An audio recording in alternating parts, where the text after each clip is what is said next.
अन्थाइ थाफाफोरजों नाख्रेबजाबोदोंमोन आं। बै समाव मिजिंनि गेजेर गेजेर गोजोनबोनांदोंमोन आं जिउआव फारसे गांखंजोंनो। बायदि मैया बायब्रुस आंनि नाजाबोनाया सौसिबोदोंमोन आं गोबाय देरायाव गोदो गोदो उन्दुनानैबो। बे समावनो आंखौ बबेनिबा बार मोदाया फोजाफैनायलाय आंबो सिरि मोनखाबायमोन। बुब्लिनि सेर सेर आंबो आखाइ सोमावनानै सान हर खाफालनि गोलोमदैया बादि मालाबानो हासार महरजों गोरोबहैखाबायमोन थारैनो।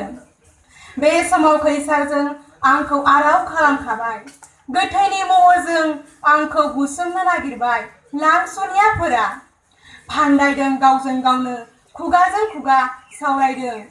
आंनि मिजिंखौ सौसिनो नाजादों बिसोर आरो नङैखौबोदि नंथारगौनि बिस लुफबदों बिनि सिगां बैनि सिगाङाव।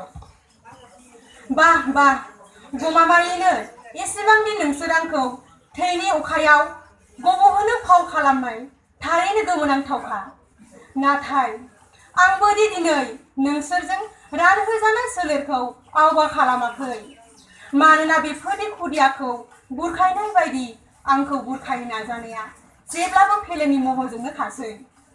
खोमसिनि गेजेरजोंबोदि आं आगान होबोआखै।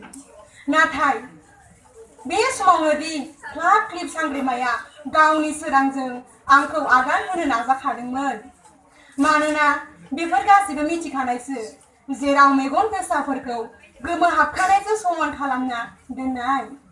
आंखौ सानसेल' जेल होनो हागोन नाथाय बिनि उनाव हाबावगोन होनना दा आखाइ फोलावसै। मानोना बेफोर सोलोआ गोबाव समजों थाथिरा। बे बिबुंथियानो आंनि दाहाजों गोरोबनाय। सानसे मेंनाया अरायनि थाखाय मेंनाय नङा। गोजोन्थों।